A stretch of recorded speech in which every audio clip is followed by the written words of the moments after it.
हाँ जी रजे। तो रजे, अब हमने आज के लेक्चर में जो आपका बिल्स ऑफ एक्सचेंज चैप्टर है वो हमने स्टार्ट करना है। ठीक है। इसकी जर्नल एंट्री प्लस जो इसकी थ्योरी है वो मैं आप लोगों को इस लेक्चर में रिवाइज करवा दूंगी। ठीक है। एक जो आपका, जैसे कि मैंने बताया, कौन सा चैप्टर है, NPO, not for profit organisation. ये चैप्टर मैंने रिकॉर्ड कर दिया हुआ है, बस आपका लाइव हो जाएगा तो आप लोग एक बार देख लेना उसमें से। ठीक है। अब बिल्स ऑफ एक्सचेंज है आपका चैप्टर नंबर 6 और पेज नंबर है 208।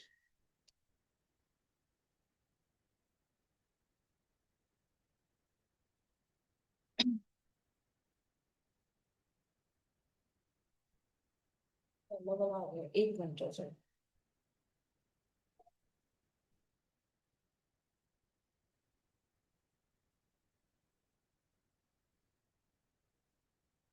सही।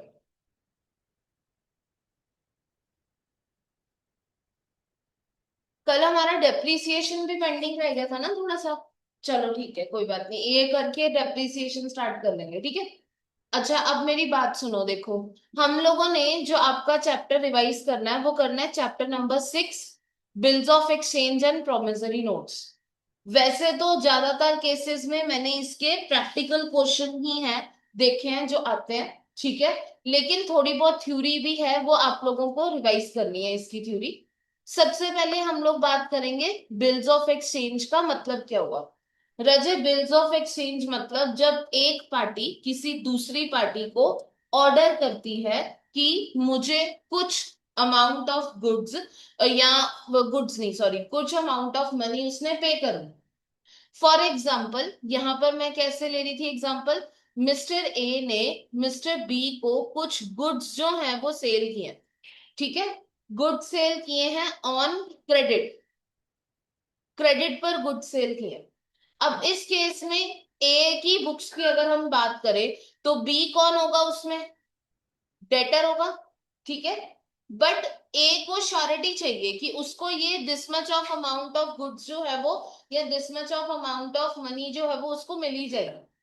तो इस केस में रजे, ए क्या करता है, ए ऑर्डर करता है किसको, बी को। ए ऑर्डर करता है बी को कि वो this much of amount of money जो है वो मुझे पे करेगा after this specified period of time.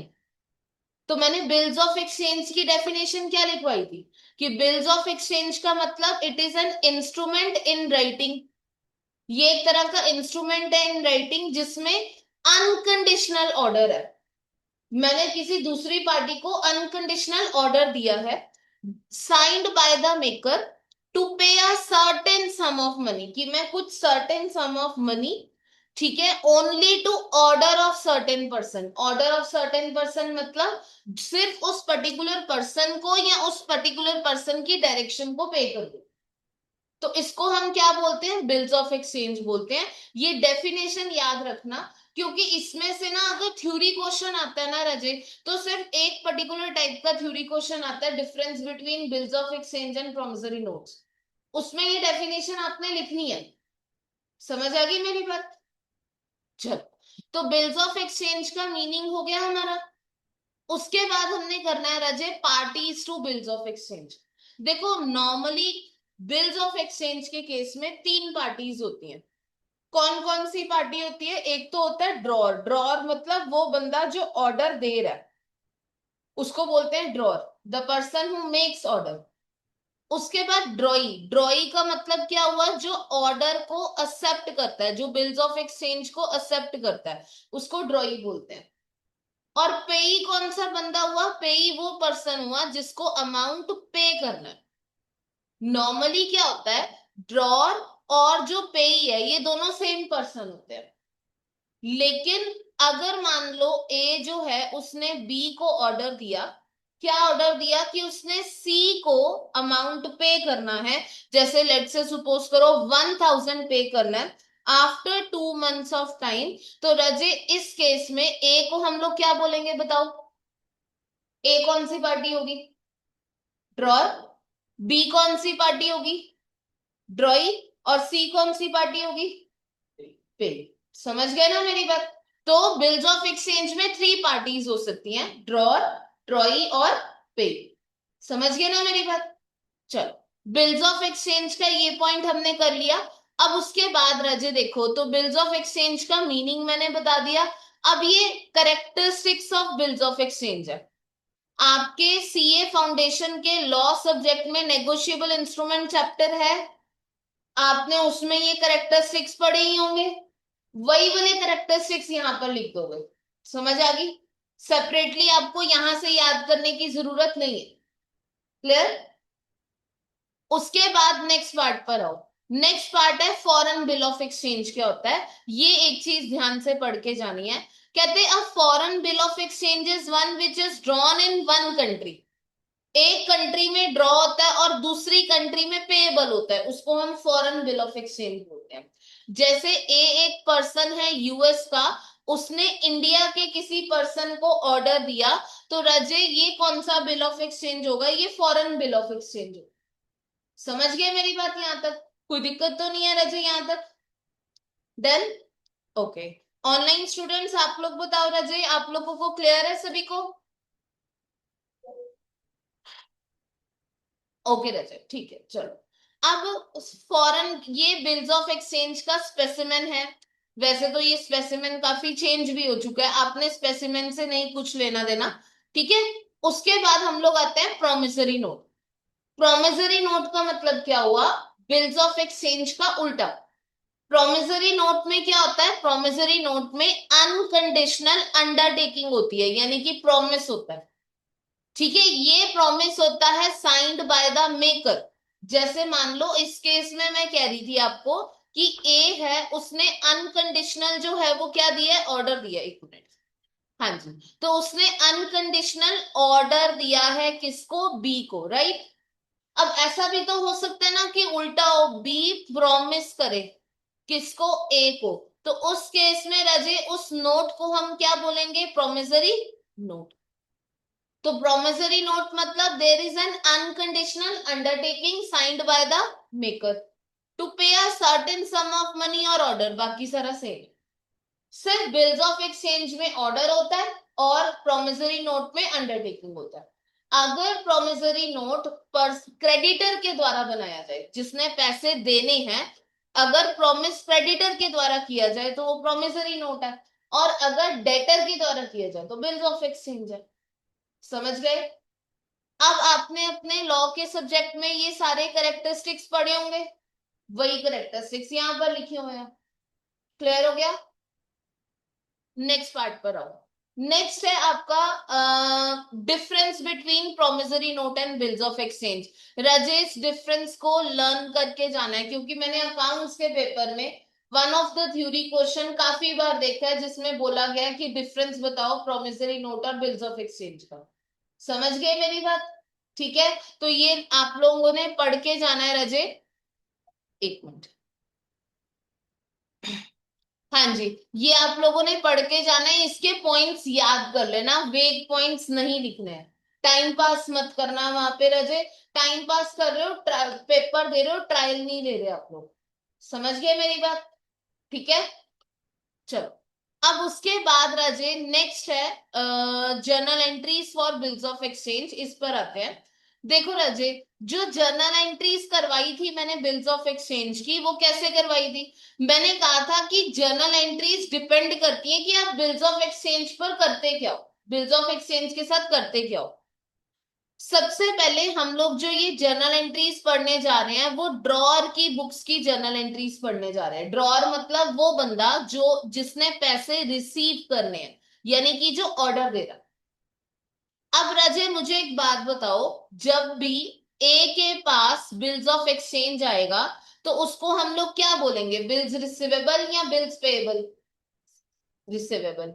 Bills receivable. बताओ ए के पास कौन कौन से तीन ऑप्शंस हैं बिल्स के साथ, bills during the tenure of the bill क्या कर सकता है वो? डिस्काउंटिंग विद बैंक, और हाँ, होल्ड टिल मैच्योरिटी, और क्या कर सकता है? एंडोर्समेंट। एंडोर्समेंट का मतलब क्या हुआ? रजे उसका कोई क्रेडिटर था, उसने वो बिल उसको दे दिया, तो रजे इसको हम लोग बोलते हैं एंडोर्समेंट टिल मैच्योरिटी। समझ आ गई मेरी बात? ठीक है। अब राजे एक बार ये चीज ध्यान से सुनो। इन्हीं तीन सिनेरियोस को देखते हुए हमने जर्नल एंट्रीज पास करनी है। First, eight the time of issue. Second, during the tenure of the bill. Third, eight the time of maturity. अब रजय यहां पर एक चीज ध्यान से सुनो। सबसे पहले हम बात करेंगे कि eight the time of issue, issue के टाइम पर जब बिल्स ऑफ एक्सचेंज बनता है, जब अनकंडीशनल ऑर्डर दिया जाता है, तब जर्नल एंट्री क्या आती है। ठीक है, एक मिनट रजय।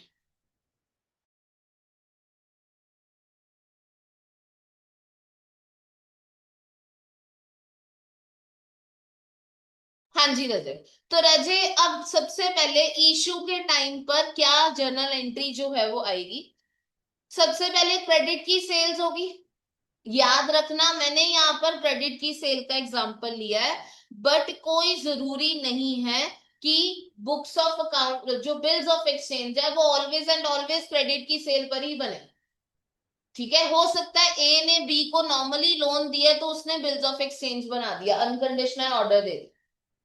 अब राजेश सबसे पहले जब क्रेडिट की सेल होगी तो नॉर्मल क्रेडिट की सेल की एंट्री क्या होती है, डेटर यानी कि पार्टी का account debit to sales. Debtor हमारी बुक्स में एसेट है, एसेट जब इंक्रीज होता है तो क्या होता है, डेबिट होता है। समझ गए ना यहां तक? उसके बाद राजे नेक्स्ट पार्ट है, ये डेटर क्या करेगा, ये डेटर जो है अब बिल्स रिसीवेबल बनाएगा। मतलब सपोज करो ए ने बी को पहले क्रेडिट पर गुड्स बेचे थे। ए की बुक्स ऑफ अकाउंट्स की बात कर रही हूं मैं।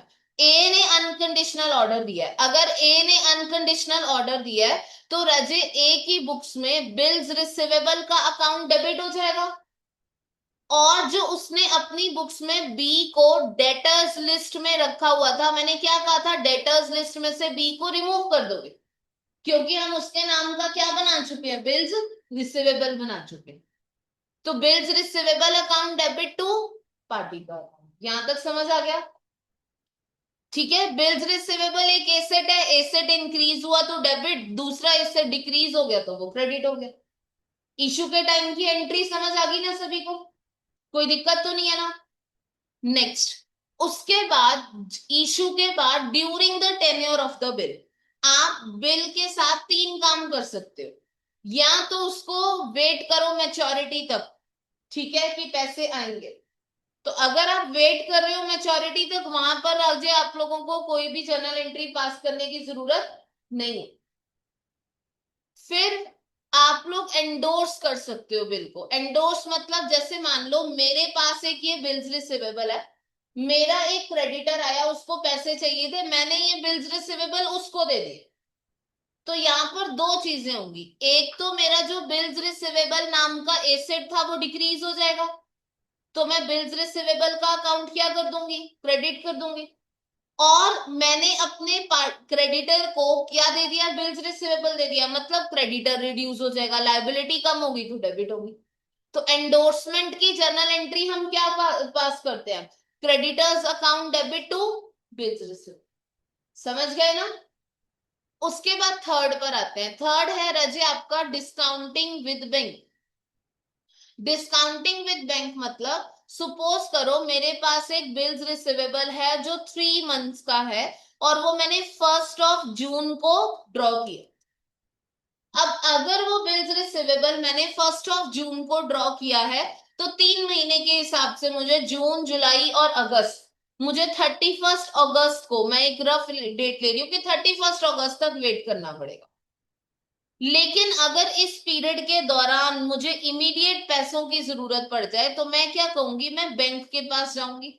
मैं बैंक को बोलूंगी कि देखो मेरे पास ये 1,000 का बिल है, ये तुम रख लो, 31 अगस्त को जब पैसे मिलने होंगे तुम रख लेना, मुझे पैसे अभी दे दो। तो बैंक मुझे क्या पे कर रहा है, इमीडिएट पेमेंट पे कर रहा है, इसको बोलते हैं डिस्काउंटिंग विद बैंक।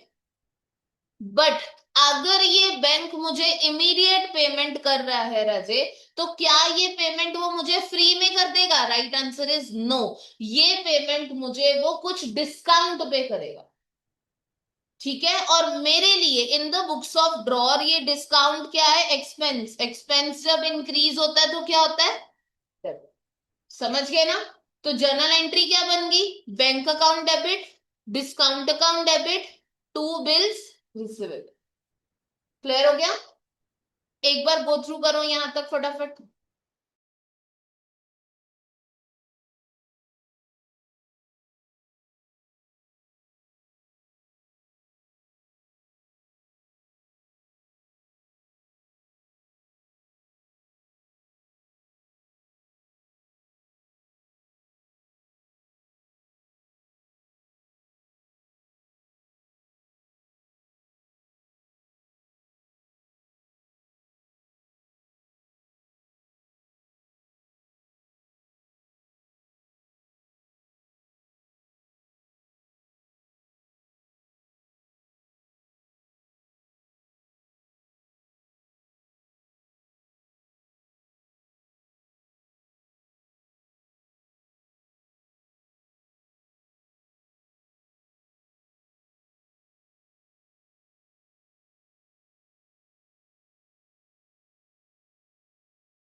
हाँ जी रजत।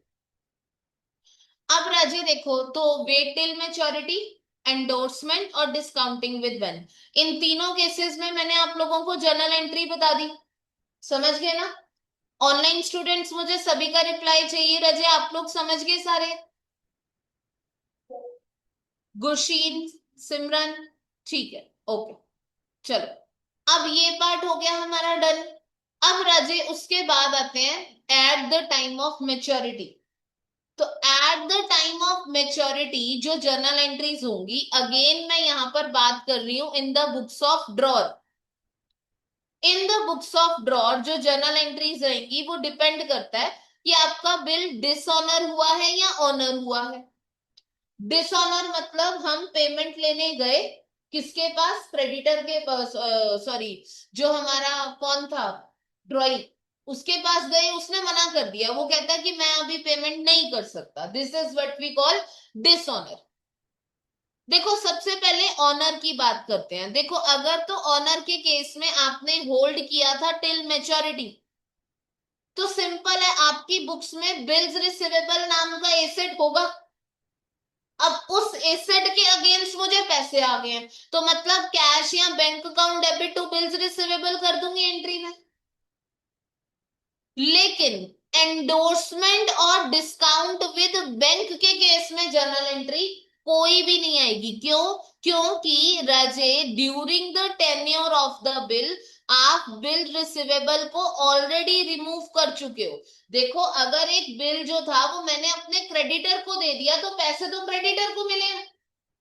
और मेरी बुक्स में एंडोर्समेंट के केस में देखो, हमने जर्नल एंट्री क्या डाली थी? मैंने बिल्स रिसीवेबल अपनी बुक्स में से ऑलरेडी रिमूव कर दिया था। और मेरा तो कैश अकाउंट डेबिट भी नहीं हुआ, क्योंकि पैसे किसको मिले हैं? क्रेडिटर को। तो दैट्स वाई राजे, एंडोर्समेंट के केस में कोई जर्नल एंट्री पास करने की जरूरत नहीं होगी अगर बिल ऑनर हो गया तो। लेकिन राजे, डिस्काउंट विद बैंक के केस में देखो, अब डिस्काउंट के विद बैंक के केस में भी सेम केस है। आप बिल्स रिसीवेबल तो एक बार क्रेडिट कर चुके हो ना। अगर आप बिल्स रिसीवेबल एक बार क्रेडिट कर चुके हो रजे, तो अगेन दोबारा दोबारा से कैश अकाउंट तो आपका डेबिट हुआ नहीं, पैसे किसको मिले हैं? बैंक को। तो याद रखना, अगर बिल ऑनर होगा तो एंडोर्समेंट और डिस्काउंट विद बैंक के केस में कोई भी जर्नल एंट्री नहीं पास होगी। ठीक है? नेक्स्ट, उसके बाद है रजे आपका डिसऑनर के केस में। ऑनर वाली एंट्री सबको समझ आ गई ना? अच्छा, ऑनर वाली एंट्रीज में ना एक चीज और होती है रजे, कई बार जो ड्रॉई है वो समय से पहले, मेच्योरिटी पीरियड से पहले पैसे दे देते। तो उस केस में हम ड्रॉई को क्या देते हैं? रीबेट। जैसे मान लो बिल था 1000 का, वो मेच्योर हो रहा था 31 अगस्त को, लेकिन ड्रॉई ने मुझे 1 अगस्त को ही पैसे दे दिए, तो मैं उसको रीबेट दूंगी। रीबेट का मतलब मैं उसको जल्दी पेमेंट करने का एडवांटेज दूंगी। मैंने कहा 1000 में से 100 काट दो, अब मुझे सिर्फ 900 पे कर दो, क्योंकि 100 आपको मैं बेनिफिट इसीलिए दे रही हूं क्योंकि आपने पैसे जल्दी पे किए। अब इस केस में रजे ध्यान से सुनना, when rebate is allowed on bill, तो कैश अकाउंट आपका क्या होगा रजे? डेबिट। अब रीबेट हम किसकी बुक्स में जर्नल एंट्री पास कर रहे हैं? ड्रॉअर की बुक्स में। ड्रॉअर की बुक्स में ये जो 100 अमाउंट कटा है रजे, डिडक्ट हुआ है, ये एक्सपेंस है। एक्सपेंस जब इंक्रीज होता है तो क्या होता है? डेबिट। और टू बिल्स रिसीवेबल। समझ गए ये एंट्री? कोई दिक्कत तो नहीं है ना? हाँ जी ऑनलाइन स्टूडेंट्स, आप लोगों को समझ आ गया रजे? कोई प्रॉब्लम यहाँ तक? ओके ठीक है। अब रजे नेक्स्ट पार्ट पर आओ। नेक्स्ट है डिसऑनर ऑफ बिल। अब डिसऑनर ऑफ बिल के केस में देखो, अगर तो आपने मेच्योरिटी तक होल्ड किया होगा, तो आपने बिल बनाते वक्त, जैसे मान लो ए ने बी के ऊपर बिल बनाया, बिल बनाते वक्त ए ने क्या किया था? बिल्स रिसीवेबल अकाउंट बनाकर बी को डेटर्स लिस्ट में से रिमूव कर दिया था। रजे ध्यान से सुनो, जब बिल अपनी मैच्योरिटी डेट पर पहुंच जाता है तो रजे उसके बाद वो बेकार हो जाता है। तो इसीलिए मुझे बी का जो नेम है वो ए की बुक्स में डेटर्स लिस्ट में रिवाइव करना पड़ेगा। तो इसीलिए डेटर अकाउंट डेबिट होगा ही होगा। और टू क्या हो जाएगा? Bills receivable. जो मैंने बिल्स रिसीवेबल नाम का एसेट बना रखा था वो मैच्योर हो गया और उसके अगेंस्ट पैसे भी नहीं आया, तो मैं क्रेडिट कर दूंगी उसको। उसके बाद अगर मैंने बिल एंडोर्स किया होगा, एंडोर्समेंट के वक्त याद करो आपने इशू के टाइम पे क्या एंट्री पास की थी? इशू के टाइम पर आपने क्रेडिटर जो है वो रिमूव किया था, तो क्रेडिटर दोबारा से क्रिएट हो जाएगा, मतलब debtor account debit to creditor. उसके बाद डिस्काउंट विद बैंक के केस में इशू के टाइम पे याद करो मैच्योरिटी जो during the tenure of the bill, during the tenure of the bill आपने जो है बैंक को वादा किया था कि आप पैसे दे दोगे अगर डिसऑनर हुआ, तो that's why debtor account debit to bank का। समझ आ गई मेरी बात? राजे एक चीज ध्यान से सुन लो, अगर बिल डिसऑनर होता है तो क्रेडिट का तो पता नहीं, क्रेडिट का तो डिपेंड करता है कौन सा केस है, लेकिन डेबिट हमेशा कौन सा अकाउंट होगा बताओ? डेटर का अकाउंट। अगर बिल डिसऑनर हुआ तो ऑलवेज एंड ऑलवेज डेटर का अकाउंट डेबिट होना ही होना। ठीक है। अब कई बार क्या होता है कि अगर बिल डिसऑनर होता है तो उसके पैसे लिए जाते हैं, नोटिंग चार्जेस जिसको हम बोलते हैं। तो आप लोगों ने एंडोर्समेंट और डिस्काउंटिंग विद बैंक में तो नोटिंग चार्जेस ऐड कर देने हैं, लेकिन अगर होल टिल मैच्योरिटी है तो आप अलग से नोटिंग चार्जेस पे कर। ठीक है, यहां तक समझ आ गया? ऑनलाइन स्टूडेंट्स मुझे रिप्लाई चाहिए सभी का, क्लियर है सभी को? ठीक है, चलो एक काम करो, 2 मिनट्स का टाइम लगाओ, फटाफट यहां तक रिवाइज करो, जरा जल्दी करो।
हाँ जी, हो गया।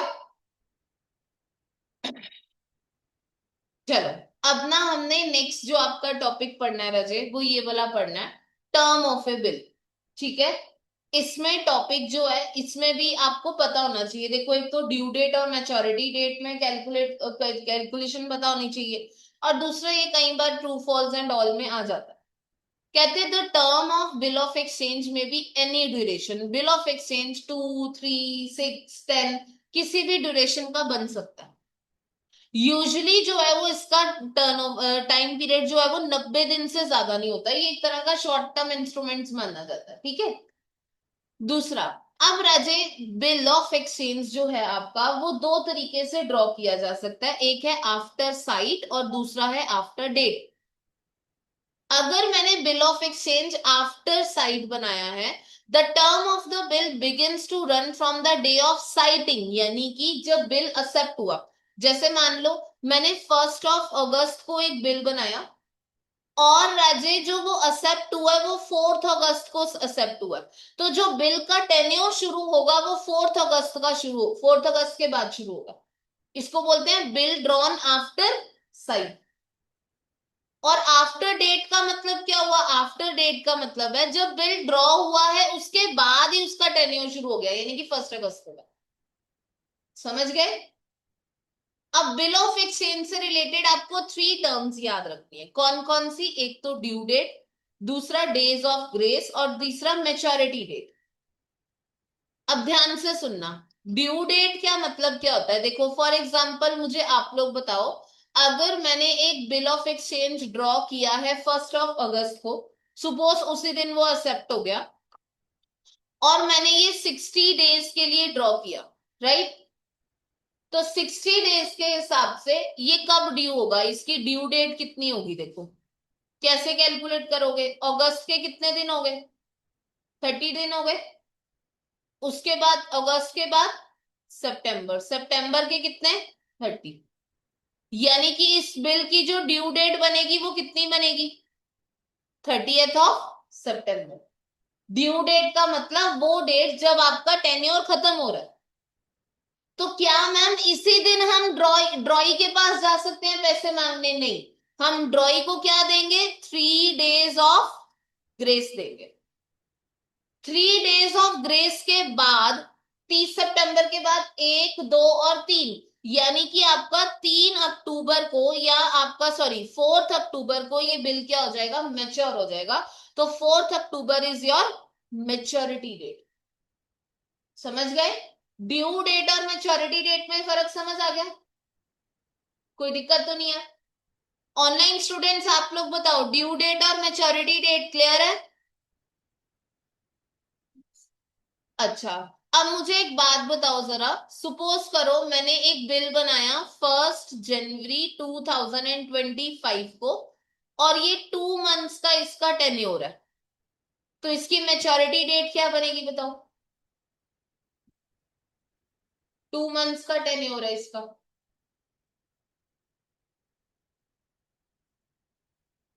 क्या बनेगी मेच्योरिटी डेट? जल्दी बताओ।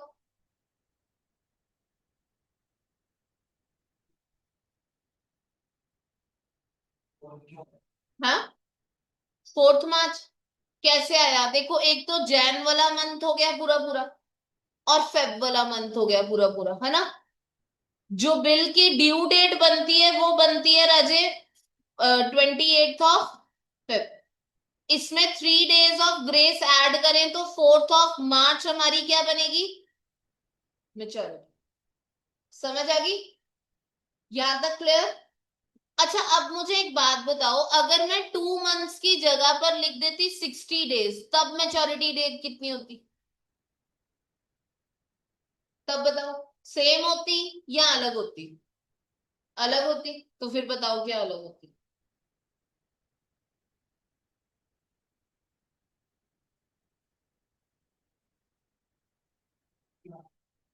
6 मार्च होती फिर। देखो, अब उस केस में आप लोग जैन के कितने दिन लेते? 30। और फेब के कितने दिन? 28। और मार्च के कितने दिन? 2 दिन। तब पूरा 60 बनता ना, यानी कि जो इसकी ड्यू डेट बन रही है वो कब बन रही है, 2 मार्च।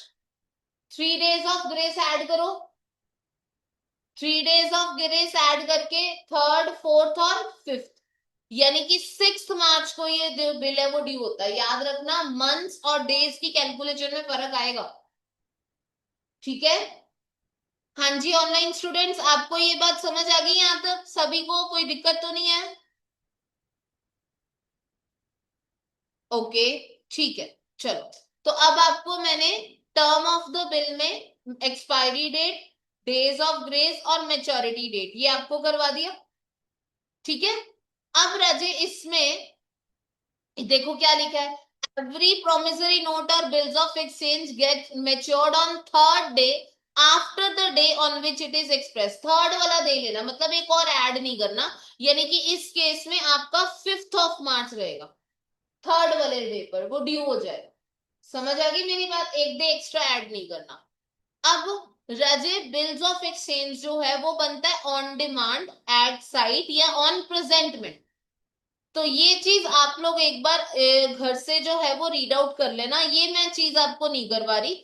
और ये how to calculate the date of bill ये भी इंपॉर्टेंट है, ये भी आप लोग एक बार खुद ही करो। समझ गए, ये मैंने क्लास में आपको समझाया हुआ, ये बुक में मार्क कर लो। यहां तक क्लियर? चलो, डन। अब उसके बाद राजे नोटिंग चार्जेस के बारे में मैंने आपको ऑलरेडी बता दिया। जब भी बिल डिसऑनर होता है तो नोटिंग चार्जेस जो है वो पेएबल होते हैं। नोटिंग चार्जेस जो पेएबल होते हैं राजे, वो हमने एंट्री में इंक्लूड करने होते हैं। वो कैसे इंक्लूड करने हैं ये मैंने आपको ऑलरेडी बता दिया। अब हम लोग आते हैं renewal of bill pay. Renewal of bill जो है वो हमारा नेक्स्ट टॉपिक है। रिन्यूअल ऑफ बिल का मतलब क्या हुआ, जब ड्यू डेट आई तो मेरे पास, या ड्यू डेट से पहले ही मेरे पास जो वो पार्टी है, ड्रॉई है, वो खुद ही आ गया। वो कहता है कि मैं पैसे नहीं पे कर पाऊंगा ड्यू डेट पे, आपने ये जो बिल 2 मंथ्स का बनाया था उसको और आगे रिन्यू कर दो।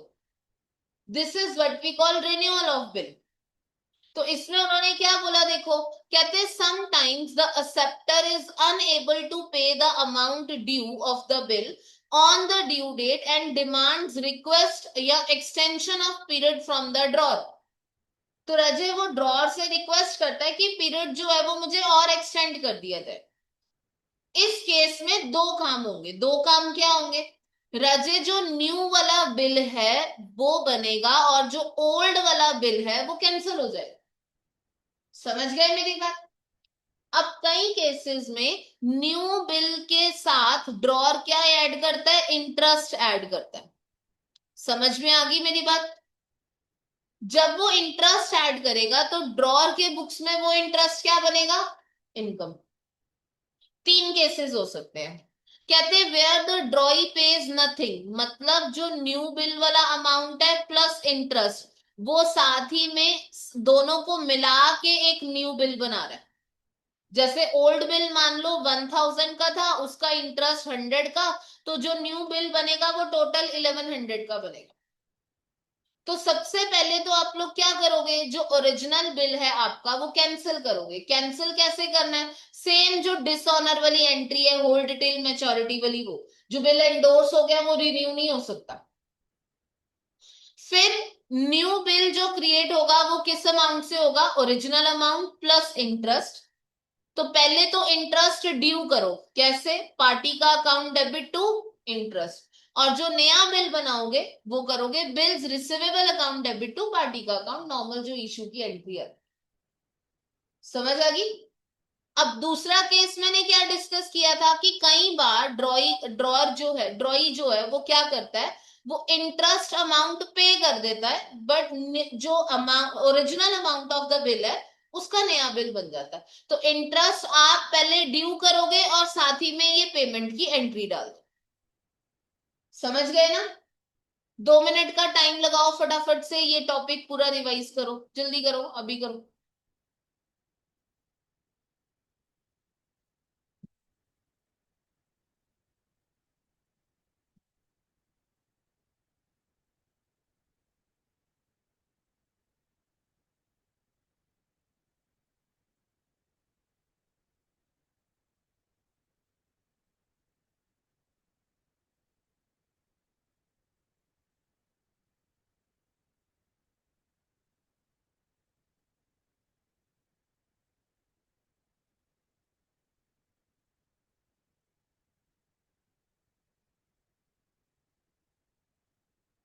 हम्म।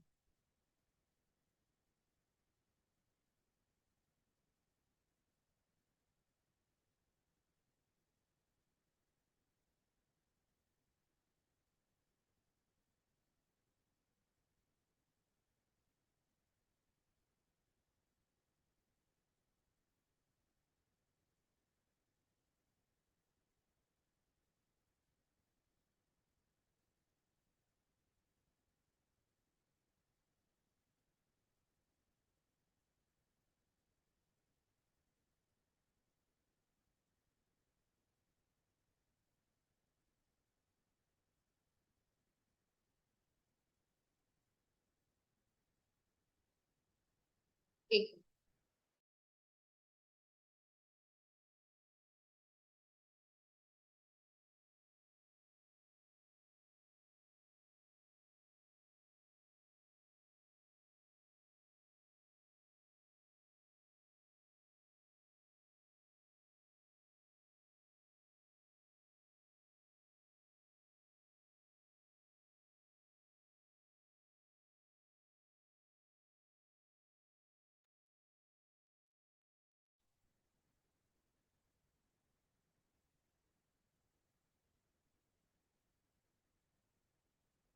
हाँ जी रजय, डन हो गया। अब रजय देखो, तो ये पार्ट हमारा डन है। अब उसके बाद रजय नेक्स्ट जो मैंने एंट्रीज आपको करवाई थी, नेक्स्ट एंट्रीज है journal entries in the books of ड्रॉई किया जाएंगी। Journal entries in the books of ड्रॉई जो है, सबसे पहले तो बिल ड्रॉई एक्सेप्ट करेगा। उसने क्रेडिट की परचेज की होगी, अगर क्रेडिट की परचेज की होगी तो उसके बुक्स में, ड्रॉई की बुक्स में जिसने पैसे पे करने हैं, उसकी बुक में क्रेडिटर का अकाउंट होगा। अगर क्रेडिटर का उसका अकाउंट होगा तो बिल जब एक्सेप्ट होगा तो क्रेडिटर्स अकाउंट डेबिट हो जाएगा और एक न्यू लाइबिलिटी क्रिएट हो जाएगी। उस लाइबिलिटी का नाम क्या है? Bill payable. समझ गए ना? लाइबिलिटी जब इंक्रीज होती है तो क्या होती है? क्रेडिट। क्लियर है ना यहां तक? उसके बाद राजे नेक्स्ट पार्ट, नेक्स्ट जो आपका पार्ट है, eight the time of maturity. अगर मेच्योरिटी के टाइम पर बिल डिसऑनर करता है ड्रॉई, तो वो क्या करेगा? अपनी जो बिल्स पेएबल नाम की लाइबिलिटी है वो तो हटाएगा ही हटाएगा। देखो, अगर बिल एक बार मैच्योर हो गया तो वो किसी काम का नहीं रहता, फिर वो चाहे बिल रिसीवेबल हो चाहे बिल पेएबल हो। उसने बिल्स रिसीवेबल है तो क्रेडिट होना ही होना है, और बिल पेएबल है तो डेबिट होना ही होना है। और अगर नोटिंग चार्जेस पे करने पड़ गए हैं किसको? ड्रॉई को। तो उस केस में नोटिंग चार्जेस उसके लिए एक्सपेंस होंगे, खर्चा होंगे। और टू पार्टी का अकाउंट यानी कि क्रेडिटर का अकाउंट, ध्यान से सुनना। जिस तरह से ड्रॉअर की बुक्स में जब बिल डिसऑनर हुआ था, तो मैंने अभी क्या बताया था कि डेटर का अकाउंट डेबिट होता ही होता है। उसी तरह से ड्रॉई की बुक्स में जब बिल डिसऑनर होगा राजे, तो जो क्रेडिटर का अकाउंट होगा वो क्रेडिट होगा ही होगा। समझ गए मेरी बात यहां तक? ऑनलाइन स्टूडेंट्स राजे, आप लोग को क्लियर है? सभी को कोई दिक्कत तो नहीं है? ओके, ठीक है। अब नेक्स्ट पार्ट पर आओ।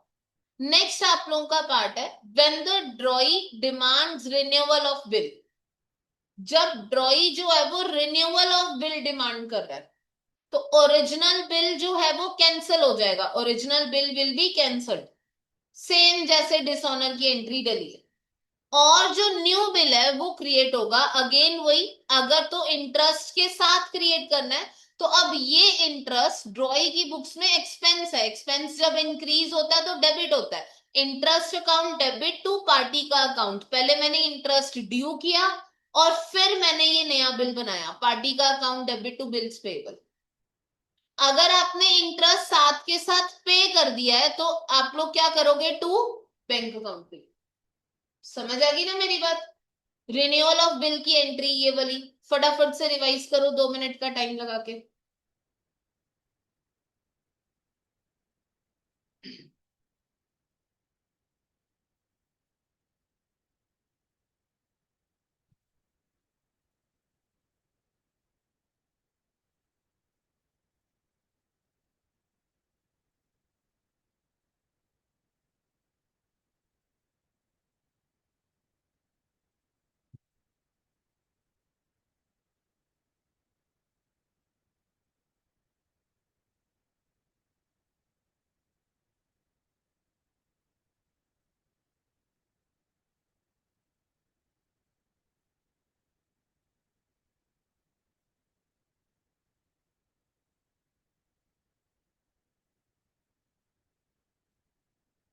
हाँ जी, डन है। कोई दिक्कत तो नहीं है? ऑनलाइन स्टूडेंट्स राजेश, टॉपिक में कोई प्रॉब्लम किसी को? डन है।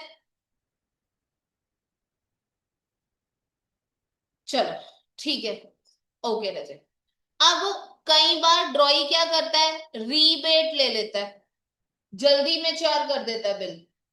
तो उस केस में रीबेट देखो, अगर ड्रॉर की बुक्स की बात करें तो ये जो रीबेट था वो एक्सपेंस था।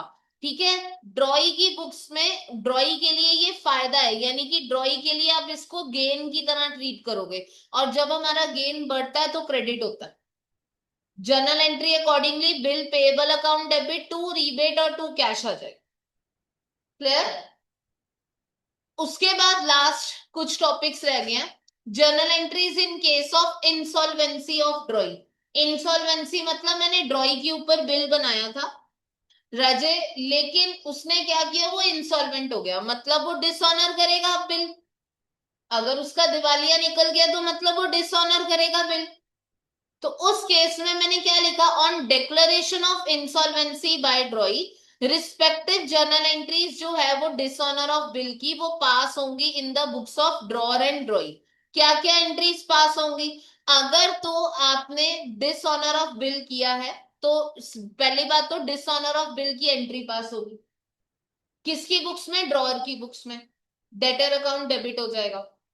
और अगर उसमें से कुछ अमाउंट रिसीव हो गया, जैसे मान लो आपने 1000 का डिसऑनर किया, उसमें से 60 पैसे रियलाइज इन रुपी, यानी कि 60% अमाउंट रियलाइज हो गया, तो 600 की पेमेंट की एंट्री डाल दोगे।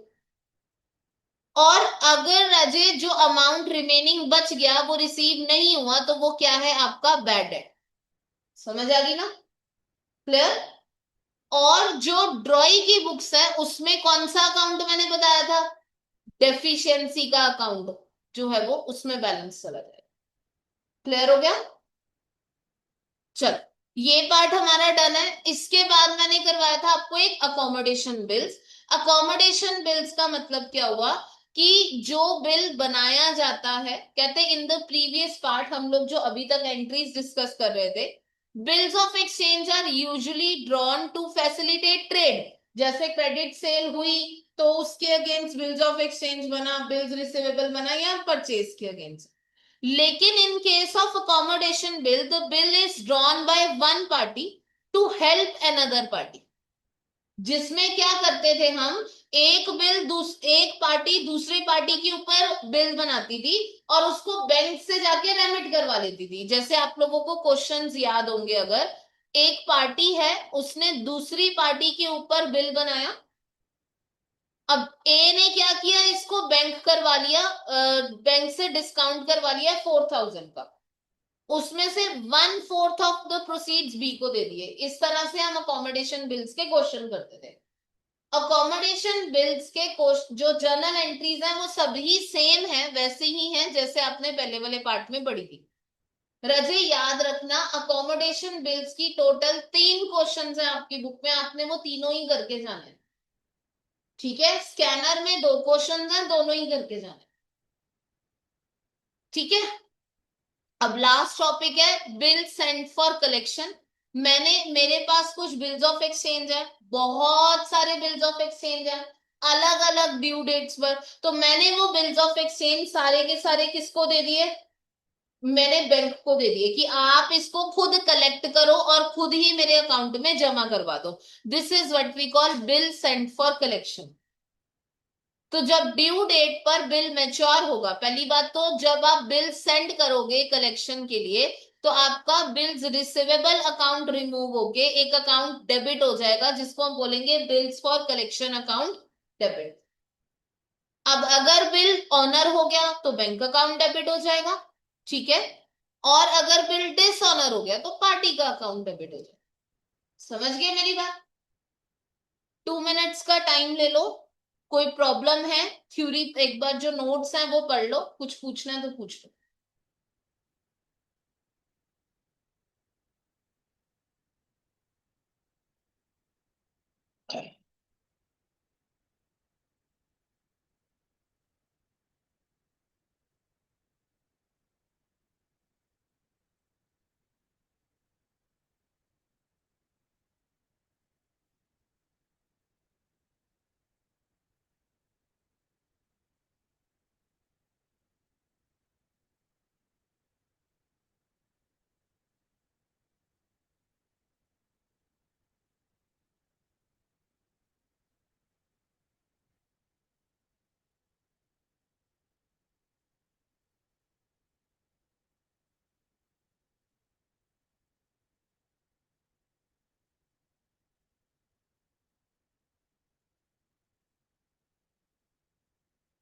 डन हो गया रजे?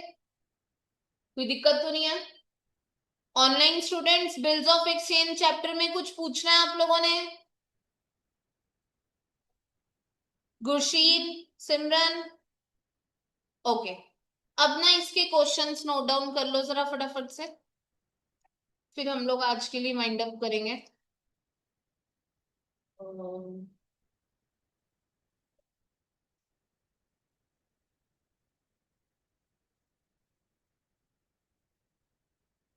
हाँ जी अजय लिखो। चैप्टर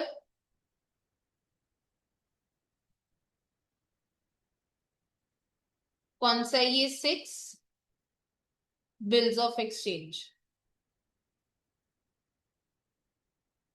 वही 2 पार्ट्स, मॉड्यूल क्वेश्चन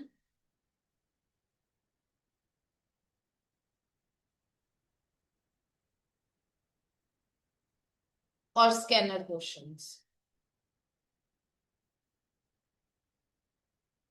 हाँ क्या मैंने आपके क्वेश्चंस लिखो। इलस्ट्रेशन जो मॉड्यूल में से करनी है आपने, 4, 8, 9, 10 और 11। मॉड्यूल में से क्वेश्चंस 5, 7, 8 और 9।